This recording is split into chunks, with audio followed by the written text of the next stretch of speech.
لوگ نماز اس لیے شروع کرتے ہیں، کہتے ہیں میں 5 نمازیں بھی پڑھتا ہوں، میں صدقات بھی کرتا ہوں، کام میرا پھر نہیں چلتا۔ تو میں کہتا ہوں تمہیں پتہ ہی نہیں، نمازی کے لیے تو آزمائش ہے، جتنا جتنا ایمان کامل اتنی آزمائش بھی زیادہ۔ اور یہ میں اپنے پاس سے نہیں کہہ رہا، حضرت ابو سعید خدری رضی اللہ تعالیٰ عنہ فرماتے ہیں میں نبی پاک علیہ الصلوۃ والسلام کی خدمت میں حاضر ہوا اور حضور کے دست مبارک کو چومنے کے لیے میں نے اپنے ہاتھ جب آگے کیے تو تپش تھی، تیز بخار تھا نبی پاک کو۔ تو حضرت ابو سعید خدری رضی اللہ تعالیٰ عنہ ارشاد فرماتے ہیں کہ میں نے، یہ سنن ابن ماجہ میں موجود ہے، فرماتے میں نے عرض کیا یا رسول اللہ صلی اللہ علیہ وسلم اتنا تیز بخار؟ حضور فرمانے لگے ہم پر جو آزمائشیں آتی ہیں نا انبیاء پر، وہ عام لوگوں سے دگنا آتی ہیں۔ یہ تو لاڈلے ہیں، یہ تو محبوب ہیں اللہ کے۔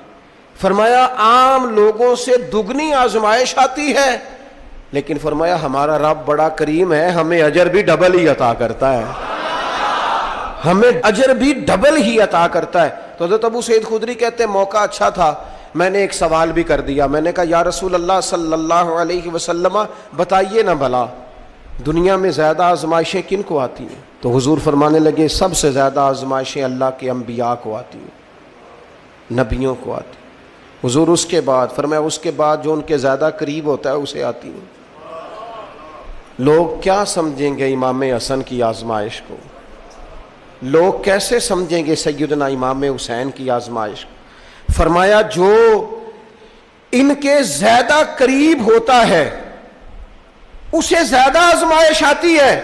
تو حضور کے سب سے قریب تو امام حسن ہے نا، امام حسین ہے نا، تو کیا سمجھتا ہے قربت بس نسبت کے اظہار کا نام ہے اور بڑے لطف کے ساتھ زندگی گزارنے کا نام ہے؟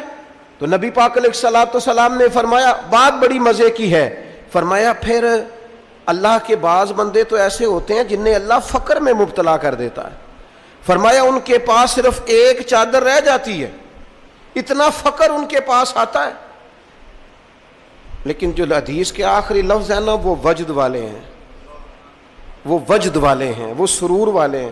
ہمارا یہ مزاج ہوتا ہے کہ میٹھا میٹھا کھا جاؤ اور ذرا کڑوا آ جائے تو سویرے بھی رو شام بھی رو، حال ہی کوئی نہیں، غریبی بڑی، پریشانی بڑی، حضرت صاحب گھر سے بیماری جاتی نہیں، اور جناب کیا بتائیں بعض لوگ تو ایسے ہیں جن کی بات سن کے لگتا ہے زندگی میں کبھی سوئے ہی نہیں، اتنے بڑے بڑے دکھ سناتے ہیں۔ او خدا کی رحمت کا بھی تو ذکر کرنا، خدا نے جو تیرے اوپر انعامات کیے ان کا بھی تو ذکر کرنا، ان کا تذکرہ ہی نہیں کر رہا میرا بھائی۔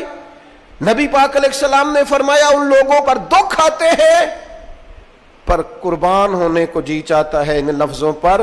حضور فرمانے لگے وہ رب کی طرف سے آنے والے دکھ پر بھی اس طرح راضی ہوتے ہیں جس طرح تم میں سے کوئی راحت ملنے پر راضی ہوتا ہے، سکون والی چیز ملنے پر جس طرح تم راضی ہوتے ہو اس طرح وہ دکھوں پر بھی راضی ہوتے ہیں۔ دکھ قبول محمد بخشا، دکھ قبول محمد بخشا، پر ایک شرط لگائی چھوٹی سی میاں صاحب نے، انہوں نے کہا 100 دفعہ قبول ہے، دکھ 100 دفعہ قبول، دکھ قبول محمد بخشا پر راضی رہن پیارے۔